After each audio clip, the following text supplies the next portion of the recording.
पिछले साल सितंबर में मेरा एक हादसा हुआ था। उस समय पुलिस ने मेरे माता पिता से कहा था कि मेरी हालत बहुत गंभीर है और मेरे माता पिता जाहिर है वे अस्पताल की ओर दौड़े और मुझे देखकर लगभग बेहोश हो गए। आपकी जानकारी के लिए बता दूं, कार दुर्घटना के समय मैं बेहोश था और मुझे अब भी ठीक से याद नहीं है कि यह सब कैसे हुआ था।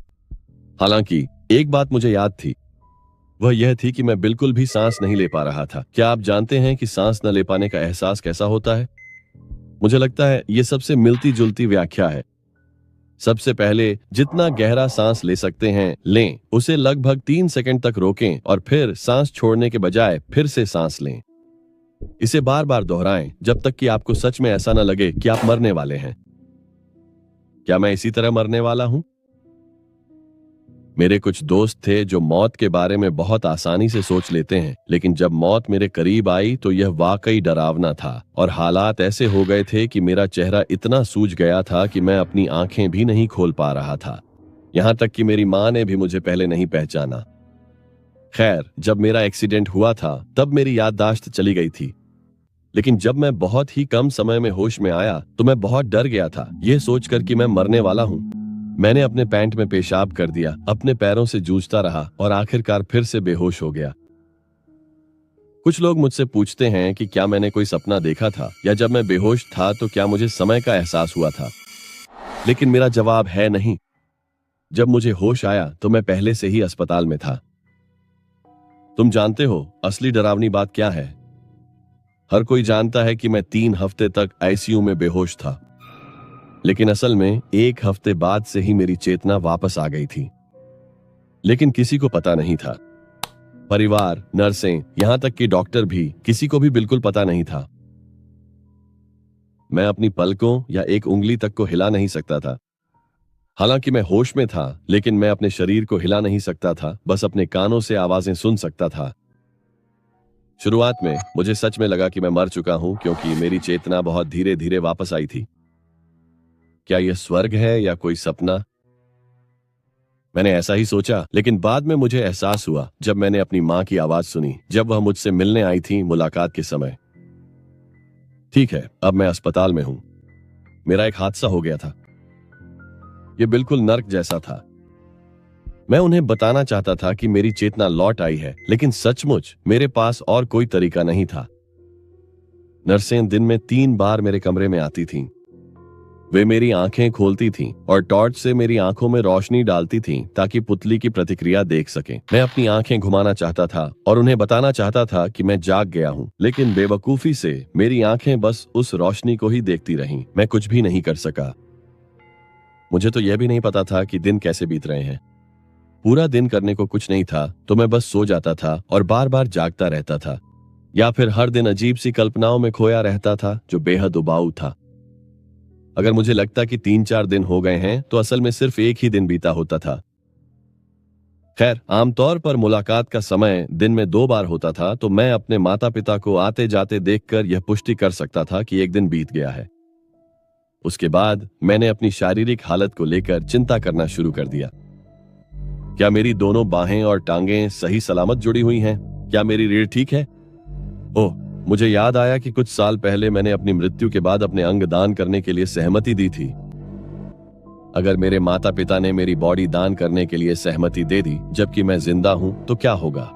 मुझे ऐसा लग रहा था कि पूरी तरह से होश में आने के बाद भी मुझे मानसिक बीमारी हो जाएगी।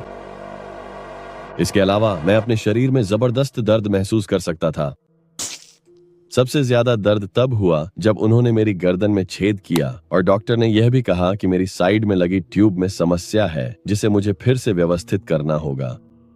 लेकिन डॉक्टर ने यह मान लिया था कि उस समय मैं बेहोश था, तो सब कुछ आगे बढ़ता गया बिना किसी एनेस्थीसिया के। लेकिन बाद में जब मेरी चेतना वापस आई तो मुझे एहसास हुआ कि उस समय जो दर्द महसूस हुआ था वह असली दर्द का 10वां हिस्सा भी नहीं था। कोमा के दौरान जब उन्होंने मेरी चोट पर पट्टी बांधी तो बिल्कुल भी दर्द नहीं हुआ, लेकिन बाद में मैं जाग गया। ऐसा लग रहा था जैसे मैं मरने वाला हूं।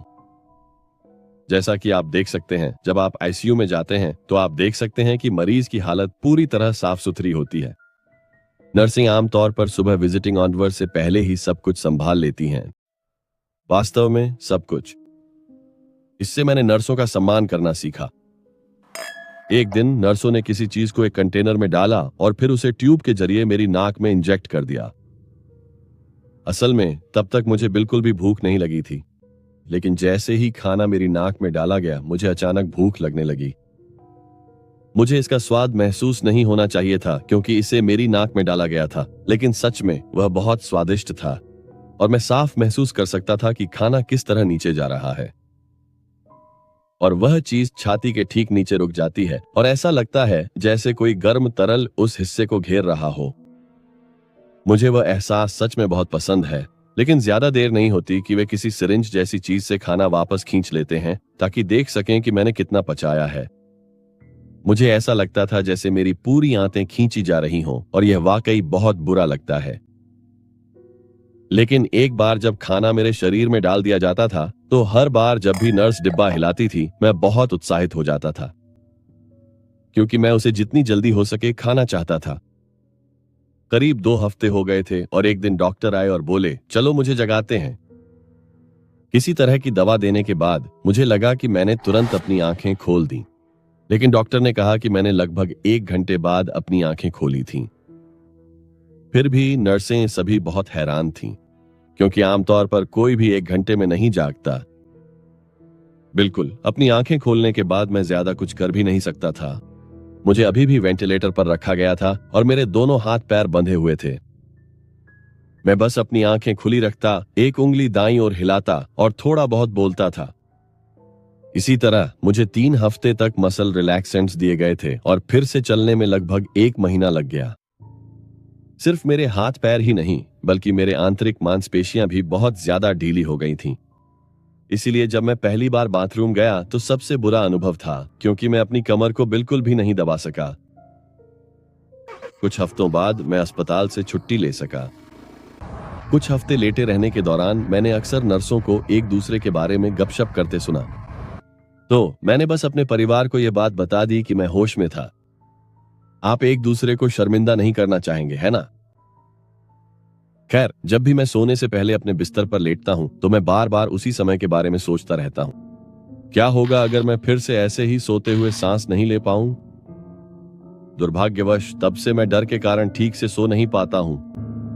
कल्पना कीजिए कि आप अपनी उंगली या पूरा शरीर बिल्कुल भी नहीं हिला सकते, जैसे मेरी स्थिति थी। आप बोल नहीं सकते और आप लोगों को यह भी नहीं बता सकते कि आप जाग रहे हैं। जानते हैं, जब आप लेटे हुए होते हैं और अपने दोस्तों व परिवार को रोते हुए सुनते हैं तो वह जितना आप सोच सकते हैं उससे कहीं ज्यादा दुखद और भयानक होता है। सबसे डरावनी बात यह है कि सभी को नहीं पता कि आप होश में हैं, लेकिन आप हैं। असल में यह कहानी इतनी शानदार नहीं है, लेकिन यह तय है कि यह कुछ ऐसा है जिसे कोई भी आसानी से अनुभव नहीं कर सकता। तो मैं उम्मीद करता हूं कि आप लोग हमेशा सतर्क रहें और सावधान रहें।